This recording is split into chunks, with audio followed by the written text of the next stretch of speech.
সম্মানিত ভিউয়ার্স, সিঁড়ি শাটারিং কিভাবে করবে প্রথম থেকে লাস্ট পর্যন্ত আপনাকে এগুলা দেখতে হবে এবং ভালো করে শুনতে হবে, তাহলে আপনি সহজভাবে সিঁড়ি শাটারিংটা করতে পারবেন।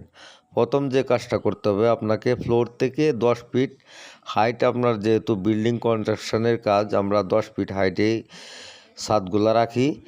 যদি 10 ফিট হাইটে আপনার ছাদ হয়, তাহলে আপনাকে 20টা ধাপ হবে, মানে রাইজার হবে। 20টা রাইজার মানে 2টা রাইজার বাদ হবে।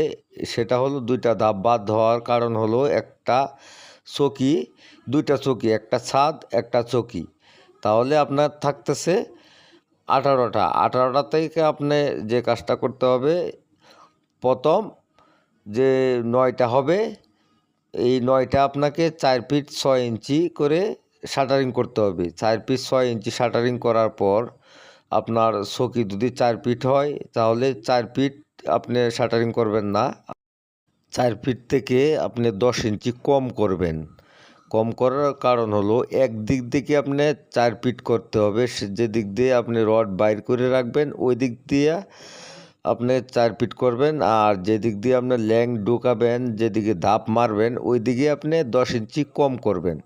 তার কারণ হলো, আপনি এক ধাপ এগিয়ে মারতে হবে। তারপর আপনি ওই চকি 4 ফিট হয়ে যাবে, তখন ওই জায়গার থেকে আপনি শল ফেলে ফিতা ধরে আপনি 90 ইঞ্চি নিচে ধাপটা মারবেন। 90 ইঞ্চি মারার পর এক এক করে 10 ইঞ্চি পর পর আপনি ধাপগুলা মারবেন। একদম সহজ হয়ে যাবে, কোনো ক্রিটিক্যাল না। বুঝতে পারলে সহজ, আর না বুঝতে পারলে হয়তো বা ক্রিটিক্যাল হয়ে যাবে আপনার জন্য। আমাদের কাজগুলা ঠিক এভাবে করি, এভাবে অনেক সহজ হয়। আমি যতটুকু জানি আপনাদেরকে অতটুকু জানাতে পারলাম।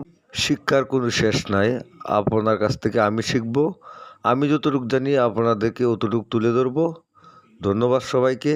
পরবর্তীতে ঢালাই কিভাবে করব সেটাও ভিডিও আপনাদেরকে তুলে ধরবো। আপনারা আমার ভিডিও দেখবেন এবং সবাই ভালো থাকবেন। ধন্যবাদ সবাইকে। সকল স্তরের মানুষ ভালো থাকুক, সুস্থ থাকুক, এই কামনায় বিদায় নিচ্ছি। আল্লাহ হাফেজ।